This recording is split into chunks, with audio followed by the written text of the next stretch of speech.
Times are changing, and they're changing very rapidly indeed. Even if you are on the frontiers of science, it is hard to keep up with the changes that are going on all over the planet. Leading papers like Scientific American are featuring subjects that have been, well, theosophical for 100 years, suddenly. Parallel universes, parallel universes.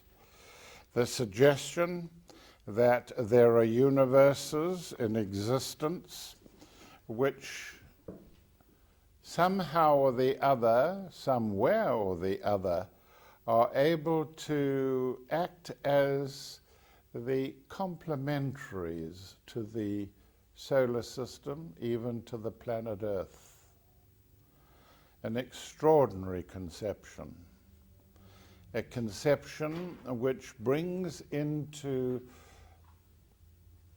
fine reality some of the theosophical teachings which embrace the concept of alternative globes to the Earth, of alternative planetary systems, of alternative stars, and places where there were, as it were, evolutions in progress continuously.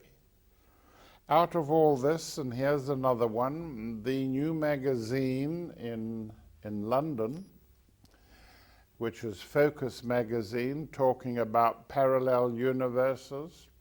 And soon, very soon, they will have to start looking at some of the theosophical concepts of rounds and chains and globes and root races and so on. Because two things are emerging from this. And the first is that possibly the universe that we live in is infinite. Once you start to introduce the matter of infinity, which is quite acceptable to mathematics, once you start to introduce the concept of infinity, then you are embracing all possibilities. Anything that mankind can think of will be implemented elsewhere by a strange process, a process that science is beginning to have to admit, even if it cannot say how the process works. The concept of an infinite universe is not new to theosophy. Alice Bailey, 80 years ago, suggested that ours was probably not the only universe, that there might be others, and we would be tempted to say, well, maybe the other universes are correlated to the seven rays. We can't say anything about them at this stage. But the idea that there are perhaps even an infinite number of universes must come into consideration. If you say, no, this universe is confined, then our universe is confined, then you have to say, well, what is confining it? What is hedging it in? What is it housed in? And if you're going to say, well, the universe is housed within a belt of radiation is housing it in, or is it some structure that we know nothing about in a different dimension? It's harder to conceive of a house holding the universe than it is to conceive of the universe having no limits to it. And the safest bet is that we are part of a multi-universe. By that we mean many universes, and the extent of them is infinite. Infinite in space, probably infinite in time, in the past history, and infinite in time in the future. And if this is so, it means that sooner or later anything that happens on the earth must happen elsewhere. Because everything is accounted for if you start to use the concept of infinity. Now, if this is true, if the universe is infinite, and everything is therefore possible, and you need to just look at the Astronomer Royal's book, The Cosmic Habitat, Our Cosmic Habitat, his latest book, you will find these ideas, or some of them there, but of course they're much, much older, and they belong to theosophical concepts. And so I say that if you consider the universe limited, then you need to begin to detail how it is limited, what it is housed in. It is far easier to say that it is unlimited, it is infinite.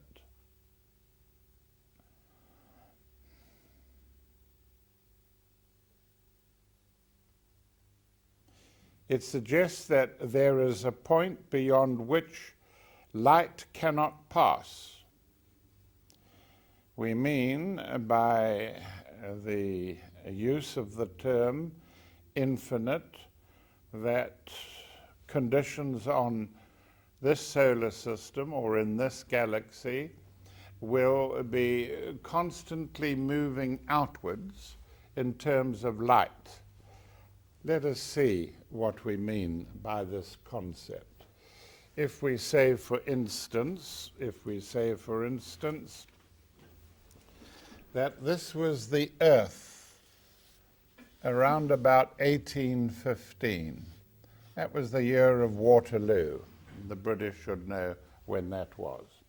About the year Waterloo, the Earth was in a process of being ruled almost entirely by the possibility of a dictator, the year 1815.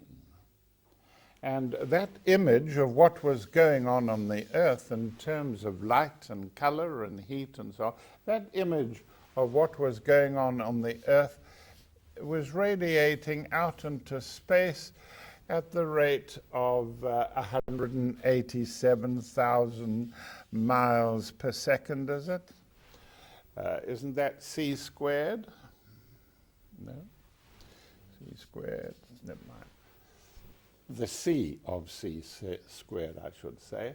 Now let us suppose that there is a star up here. Let us suppose there is a star up here that is 188 light years away. Light years away. All right. I think the sun is, 9 minutes away? Its light takes 9 minutes to reach the Earth. If there was a star out there that was 188 light years away, it would mean if they could catch the light coming from the Earth, that light would show what was happening on the Earth 188 years ago, during Waterloo. 1815, the year of Waterloo, that brings Napoleon in and his defeat. And so, if they were that distance away, that's what they would be seeing. Now, that's not difficult to understand. What science is suggesting, though, is that there is a barrier. There is a barrier to the distance, the periphery that the light from our universe is reaching before it is forced back to us. It's got to go somewhere, and it would be reflected back to us. And the question, of course, is what might be be acting as a barrier to reflect that light back. We don't know what it is. It could be a belt of some sort. We think of the Van Allen belt that surrounds the Earth. It could be a belt of some obstruction. It could be a different dimension where our dimensions no longer function or give way to a higher dimension. It could represent the limit of light's capacity to travel or at a certain speed, and so on. And so the concept now arises that if there were some structure, a very sensitive structure, like we might have as a sensitive photographic plate in a camera that could pick up light, if there was some structure out there in space constituted in a certain way, not necessarily different, but perhaps different from the Earth, but having the ability to be impressed by the light that is coming from the Earth constantly, it might be that impression after impression after impression after impression may be acting on very sensitive material there, very sensitive material, which might in its own way start laying down persistent images of this particular planet which we call Earth. And so its geographical stratum may be laid down, if not in gas, liquid, and solid, then possibly in what we would call as theosophers esoteric, etheric material. If it was being laid down first in astral material, which is so tiny in particles that we call it part of the quantum aspect of physics. It comes under quantum aspect.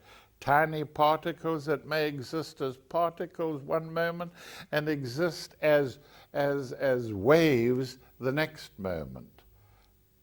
We say that this is probably astral substance of theosophy, emotional substance, and even possibly a sprinkling of mental substance, which is 1,000,000,000 times smaller than the hydrogen nucleus, atomic nucleus. And so the proposition here is then that there is a constant through, well, we're talking about billions of years now. If the Earth itself is 4,000 million years old, we're talking about the deposition of qualities of light in this globe, or in this paralleling. It's not only paralleling, but we're going to say it is not only paralleling what's going on the Earth through the mechanism I've described, but it is reciprocating.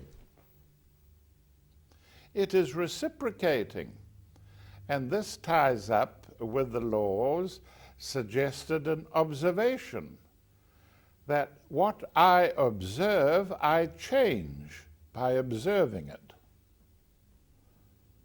And what is observed, the object of what is observed, the actual object itself being observed, changes me as I observe it. Now those are the very, very latest discoveries. If you look at the Mona Lisa and you apply to it whatever it is, mental observation, emotional feeling, whatever, it changes, and it changes you in the process. And so the suggestion then is that there are reciprocating globes, at least, But we could go further and support science and say there are paralleling universes that are not opposite to ours, but complementing ours. And that's where astrology is so valuable to us, is because we talk about complementing signs of the zodiac. Capricorn complementing Cancer. Capricorn with its mountains, and Cancer with its deep trenches and furrows and downward orientated movement and so on. And so the suggestion now is that there may be truth in what Theosophy has taught, that there are globes in association with the Earth. And of course the factor that we're trying to bring to light now is important in that we have said that ours is a planetary scheme. We're part of a planetary scheme of the solar system. And you will have heard me, seen me draw again and again the so-called solar lotus. The solar lotus being made up of 10 planetary schemes. The solar lotus being made up of 10 planetary schemes, and one of them, and I choose the color of my chalk with care, the one scheme is the planetary scheme known as the Earth. And there are other schemes which are have been in advance of the Earth and are now in regression, like the Venus scheme. And still others that have not even stirred out of their capacity to unfold their petal of solar consciousness, the opening of the solar flower, planetary scheme by planetary scheme. Yes, that is what is great about Theosophy, the ability to stretch the mind and to stretch it to such a state that it can function 300 years ahead of science, and that's where it should be. And so we maintain certain propositions here. Firstly, that the universe is infinite, and there may well be many universes like ours making it up. With this concept, there arises the factor that if it is infinite, then this world of ours and this starry system or solar system of ours is being repeated elsewhere. And you say, well, it will require a lot of time for that to happen. But the time is infinite. There's no beginning and no end. How often have people said to me, but Dr. Baker, I've heard you talk, but you've never suggested where does it all begin and where does it all end? And I do a circle on the board and I say, well, where does the circle begin and where does the circle end? It has no beginning, yet it has a beginning somewhere. There is no beginning and no end to it. It is. And it helps to give strength to the theosophical proposition of I am. And out of that arises what for me is the only raison d'être for living. And that is that some of us are immortal. And that is an outrageous thing for a man of science to proclaim, that we are immortal. And by that I did not mean that certainly within 100 years we can add almost any anatomical part to ourselves. We can repair ourselves with new anatomical parts, which will certainly be true. Nor does it even mean that through conquering the genome we can recreate ourselves in such a way as to possess a degree of immortality. We say that immortality is immortality, and the various laws and the laws in our university's existence, like reincarnation and the law of karma, of cause and effect, these suggest immortality. Now, having put this subject out of necessity, crudely, because there's nothing on it going into such speculation. They would call it speculation, the scientists. But it is certainly in esoteric Buddhism by A.P. Sinnott, if you want a reference. Now, when we start suggesting this, that there's such a thing as immortality, and these are steps to prove it in that direction, there's such a thing as immortality, then many other factors begin to surface. Other factors begin to surface, and we start to ask ourselves, yes, immortality, the first thing people want to know when you talk about immortality is life after death. It's the thing, it's the phobia, the strongest phobia of all, more than spiders are to humans. Fear of death. Fear of death. To be perfectly honest, even as a leading research worker in the field of the esoteric, not much has been added in the last 100 years. Certainly not through spiritualism, certainly not through the various physics, have been added to this question of what happens to us when we die. But when we, cussedness of nature, that, you see that? Absolute cussedness of nature. And that's what mankind's fighting against all the time, the cussedness of nature.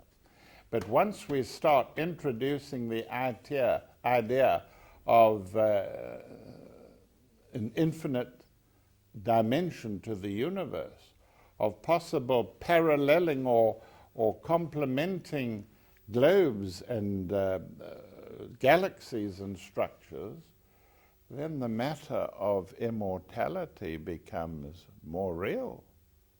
Because science is really saying we can't deny it. We can't deny that there may be a place where the part of you that was alive is reciprocated. The part of you that was alive is still reciprocated elsewhere, despite the accident you've had on the earth. And that is a very important fundamental concept. And it is one that opens up all sorts of possibilities. Bailey often wrote, Jung said she got it from her unconscious. He may have been right. Bailey often wrote about things that she knew to be true, but could not explain how they occurred or why, the reason for them, the causes of them. And one of the things she used to suggest was that the inner round which was on Venus, meaning that perhaps 20 million years ago, there was an inner round, meaning that subjective forms of human life, like mental bodies and astral bodies, were part of a civilization related to the globe Venus, to the planet Venus. And she implied, an extraordinary thing, she implied that Venus was the alter ego of the Earth. She suggested that Venus was the higher counterpart, there it is, that man individually has a higher counterpart called the higher triad, which is linked to the personality by a thread, and the personality is the lower triad, there it is, and the suggestion of Bailey was that Venus, in some respect or the other, was the higher triad, or the higher self, if you wish to put it, of planet Earth.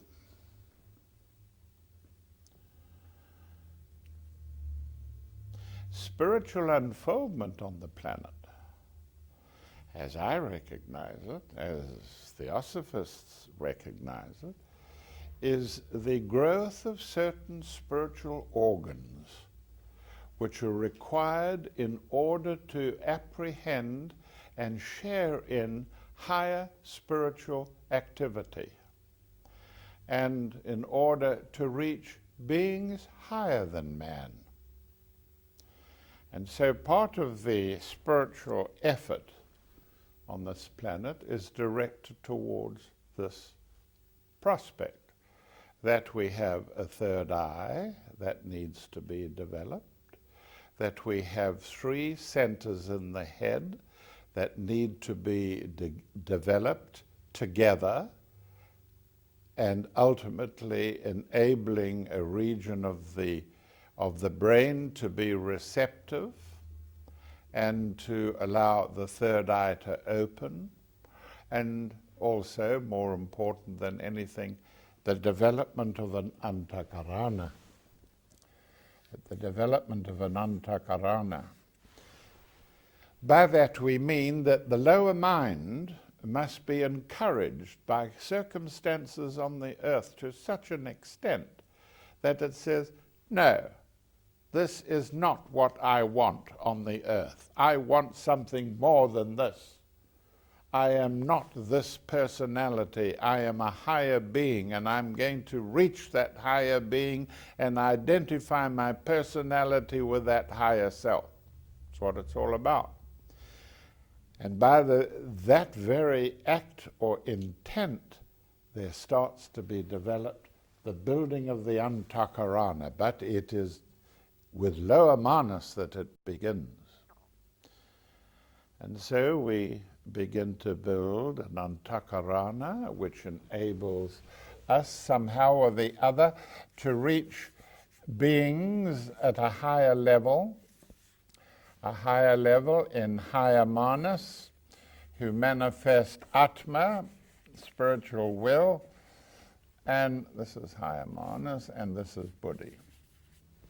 Atma, buddhi, and manas, the development of the antakarana. And with the development of the antakarana, the effect of it is that spiritual qualities descend into the personality, and the personality begins to radiate its higher triad. All this you know. The antakarana. But the suggestion of Bailey, and the suggestion of those of us who practice esoteric astrology, is that there is a planetary higher self, which has already been structured in Atma, Buddhi, and Manas. A planet higher than ours, or complementary to ours, that has been structured in Atma, Buddhi, and Manas. Now, how would that be done? It could only be done through beings in the solar system or in other universes as well, contributing to the deposit of Atma, Buddhi, and Manas in a higher planet, in an alternative or parallel planet or globe.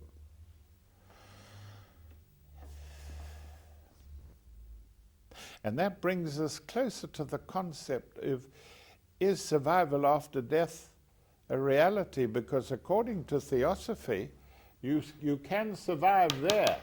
Anything that you have put into your cosmic bank, which is this, in terms of Atma, Buddhi and Manas. Atma, determined will for spiritual upliftment of humanity. Buddhi, divine compassion. And higher Manas, abstract thought. If you have developed these, whether in meditation or through many lives on the earth, these are in your cosmic bank. And it is, of course, the intention that after death, the consciousness unites with what it has subscribed to. This is the basis of the modern transcendental meditation.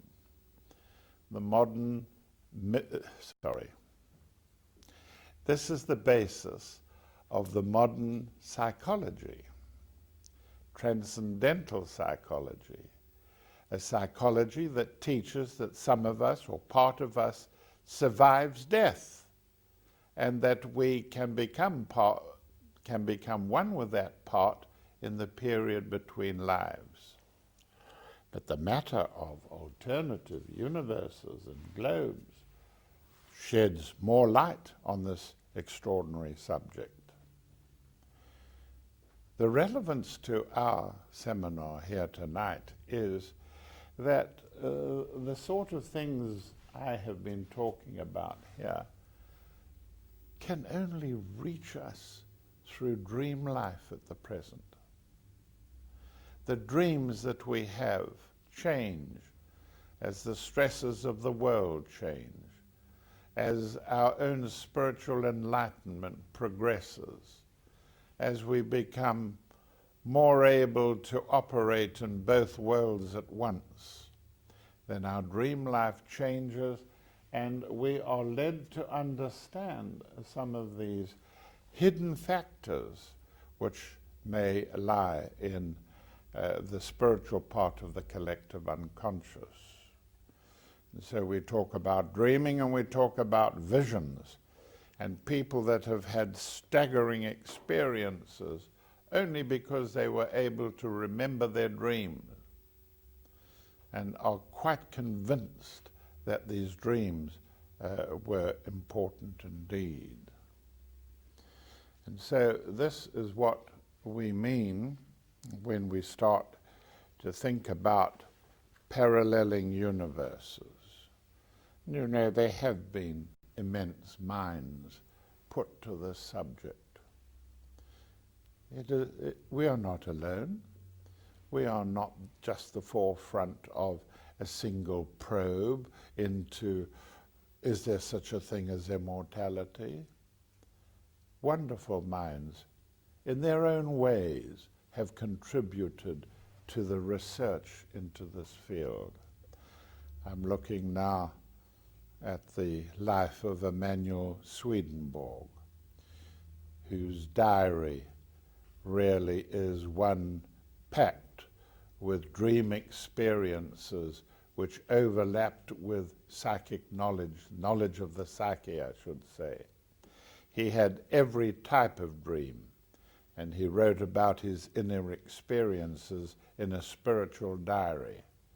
And I try as hard as I can to encourage people, even if they can't see the reason for it at the present moment, to keep a spiritual diary, for it will help them as they struggle on into mature states later.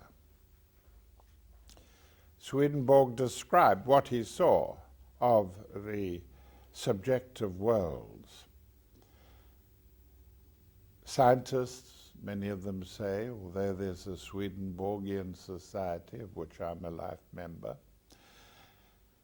although the Swedenborgians say that Swedenborg was dealing with spirits, meaning those who survived death in some shape or form, that he quietly went mad.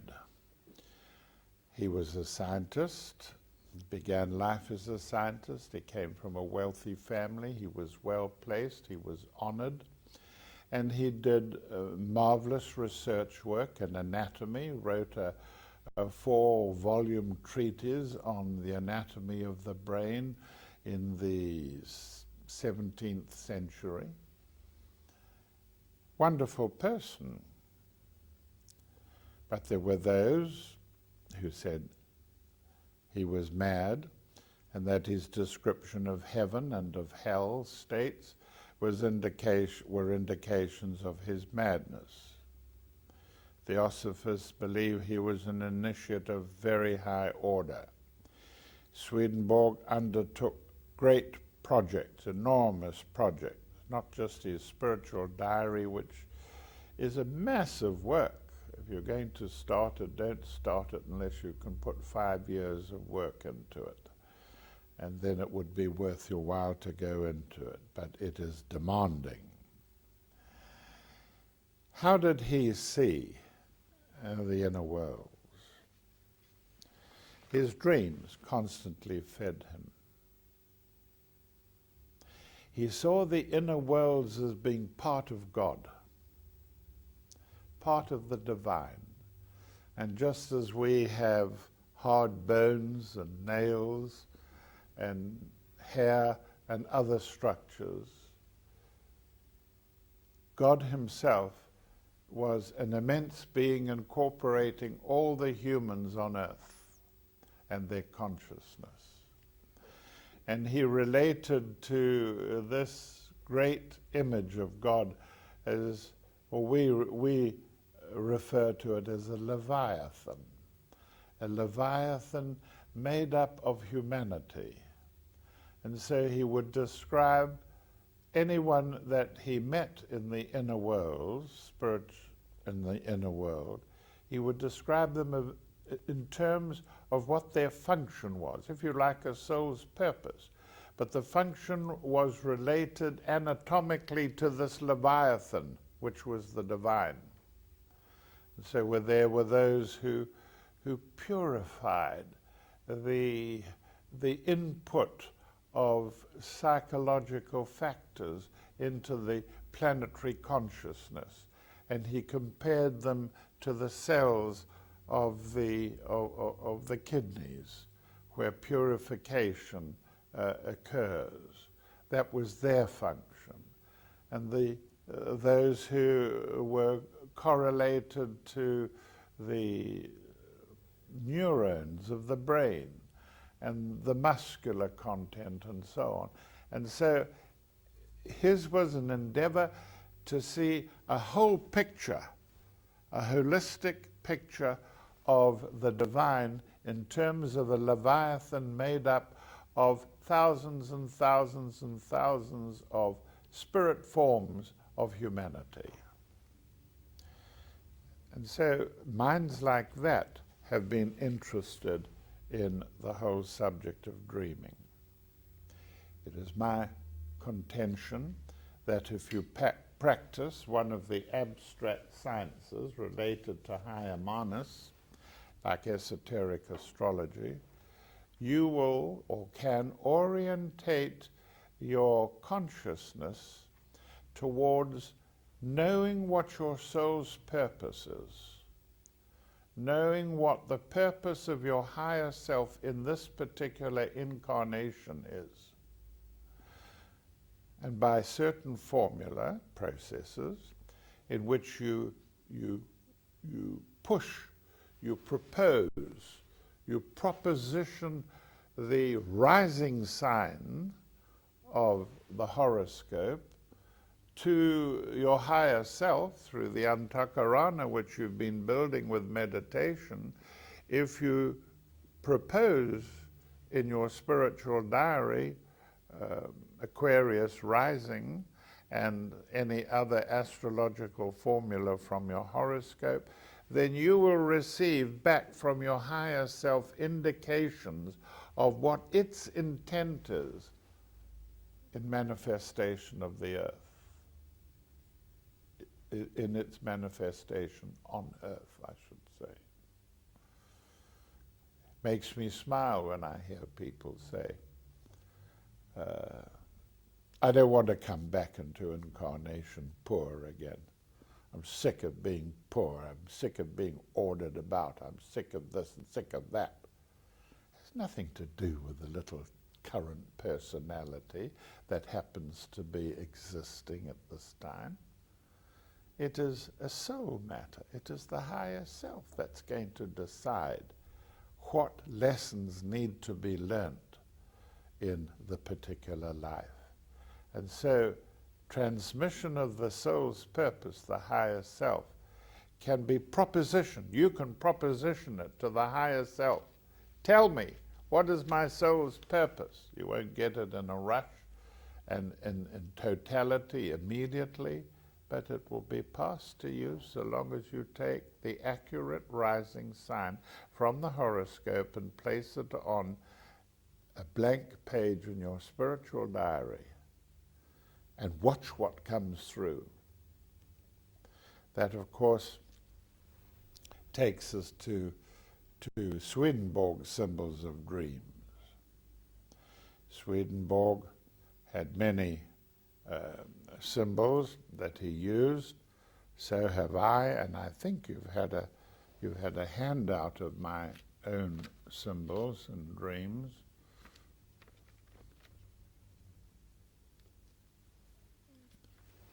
May I have a pause, Joe, so that I can reset? Thank you. Shall we take the pause as an opportunity to ask questions about this extraordinary matter of paralleling universes? Have we got the anthropogenesis books? Yes. Yeah.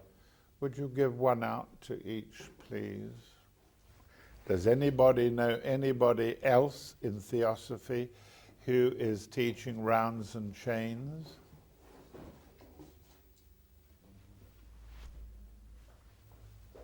No, I didn't think so. Let us look for the moment at what we should regard as a planetary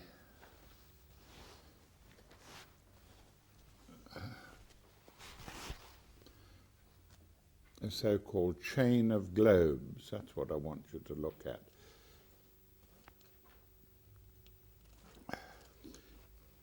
In Anthropogenesis, page 64,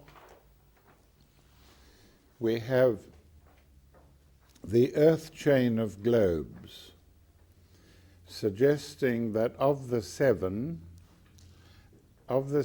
globes, D is the densest, which is our planet Earth. It suggests, and this is an early theosophical teaching, that Mars and Mercury acted as globes C and E. And there were two globes in astral substance, which are B and F, and two globes in lower mental substance, which is A and G.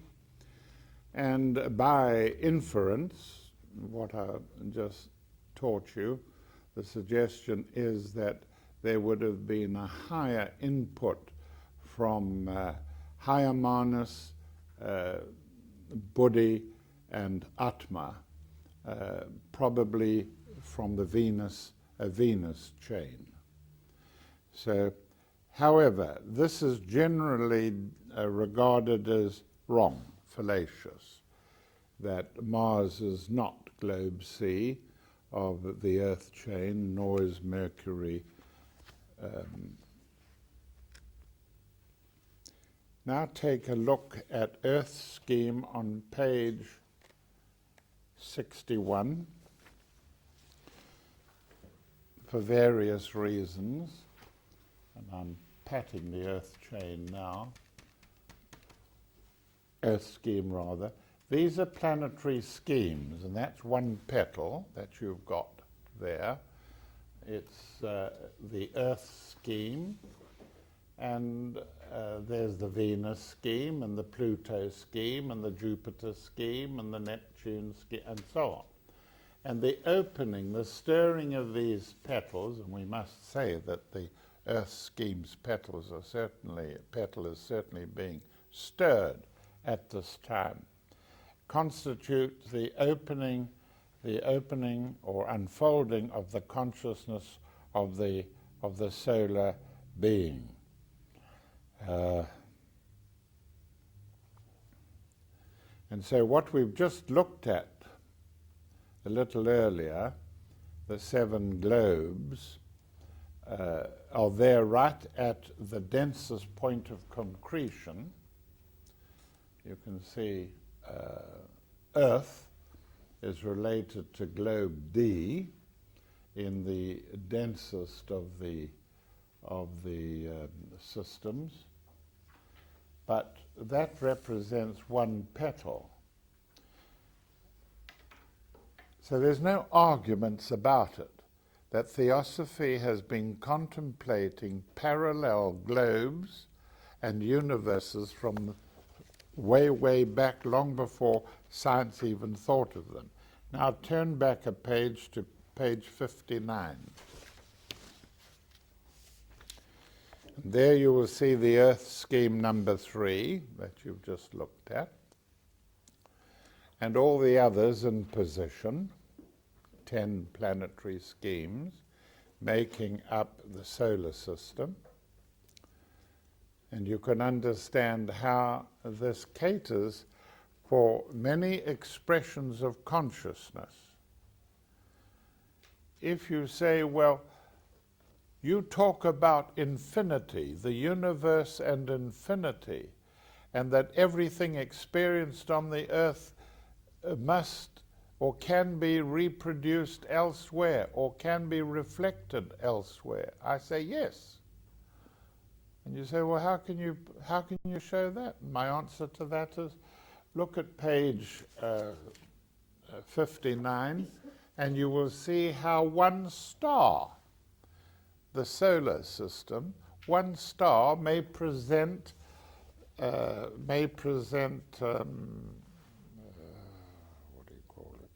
scenarios. There they are, hundreds and hundreds and hundreds of scenarios, which could take up from the most primitive consciousness on the earth to the most complex human behavior, psychology, will somewhere be reflected in the universe and in the multi-universe.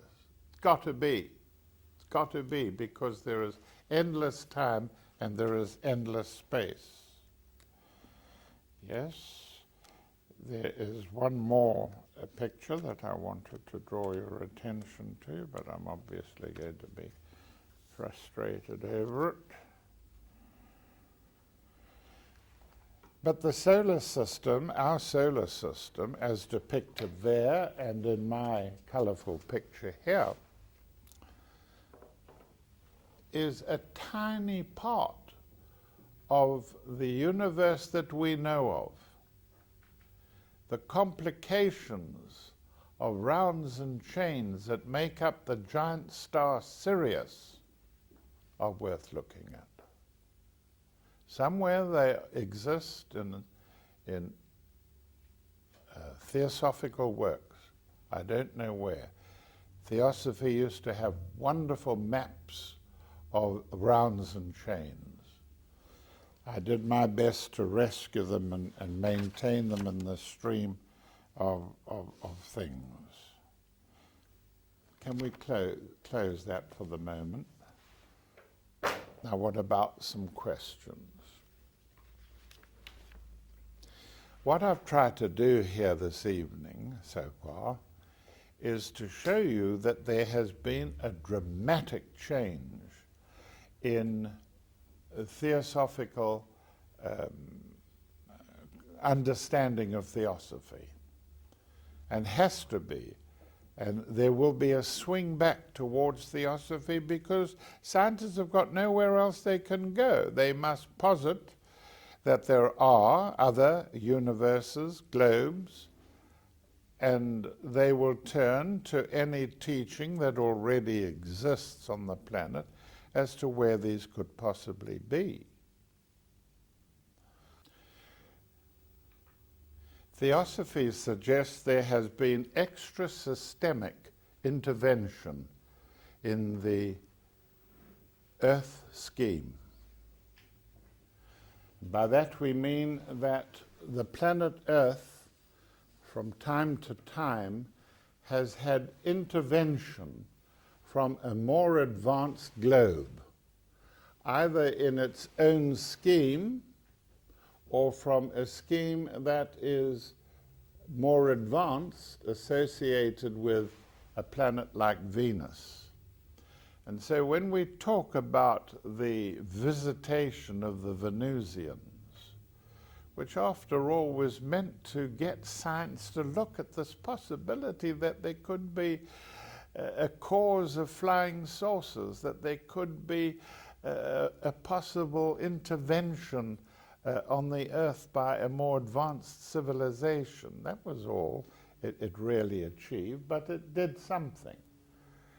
The suggestion in theosophy is that there are beings that have evolved in another planetary scheme, another petal, this one, which affected the Earth scheme.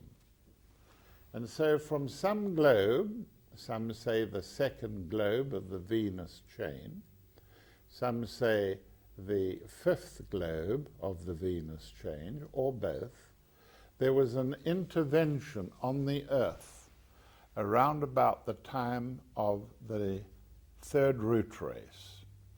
The third root race was ready for change. The Kumaras on Venus had observed that the civilization on Venus had become too rigid, too concrete, too conservative, and that it would be necessary for it to be subjected to varieties of experience in order to liberalize it, if you like, to widen its capacities. And so it was through this idea, concept of the Kumaras, that an attempt was made to interact highly developed, not highly developed, but developed Venusians with an Earth race which was in manifestation in what we call the third root race. And so this is what we mean by extrasystemic intervention. The intervention in the first place was what is called individualization. It meant that the beings on the Earth, even though they may have evolved anthropoid structure, were affected by incursions from Venusian origins of extrasystemic beings of a high order, Manasaputras, sons of mind, we call them. Now, I've had to subject you to that again in a nutshell, because I want to suggest that, again, that the whole system of on the Earth of life after death is being changed very rapidly. The astral world was able to accommodate, in Swedenborg's time, 250 years ago, the astral world was able to accommodate the death of people on Earth in accepting their astral bodies. And they lived on in the astral world and went through a process much as I have described it in one of my earlier books. But that situation began to change rapidly with the Industrial Revolution and with the development of science. Scientists, the Industrial Revolution, mechanization, people working in factories changed. The old idea of the astral world being filled with cherubims and angels and archetypes and old Moses figures and so on began to break up. This devotional approach was now being replaced by minds intent on scientific expression. And so the elements of the astral world began to form around the scientifically orientated, the fifth ray of concrete knowledge and analytical science. And the churches lost their push, lost their impetus, because they had not got the emotional backup from the astral world that they used to have. Taken into our current situation here on Earth, we have examples of immense emotional expression going on the planet, and a population that is multiplied by 3 in my lifetime. We have 6 billion people who are exposed to emotional stimulation. They are witnessing, as I said the other night, 4 murders in an evening.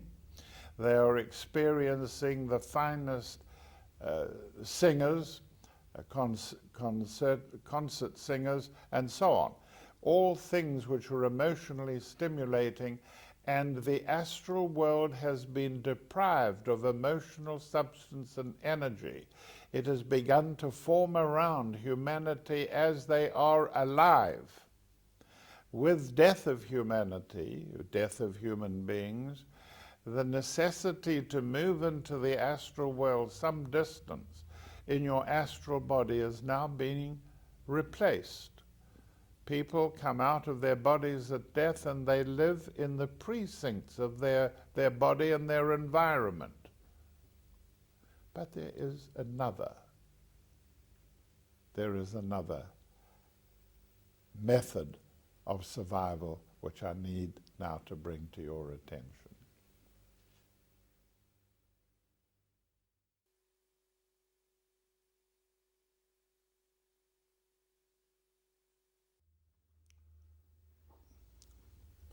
Mankind has always been fascinated by the subject of the incubation of the egg. Out of the egg, which begins life as a watery liquid, yolk and white, slowly develops into, almost unaided, into a live chicken. And it has to be nourished in the sense to be warmed, heated in the process of developing. So we have much to learn from the symbol of the egg being embraced by the serpent, which is obviously warming it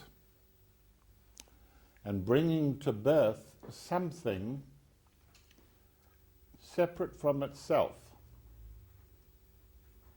And indeed what is being brought to birth here is a high being which has ensouled the 7 globes of a particular scheme. But we have to go further than that and look at occult chemistry.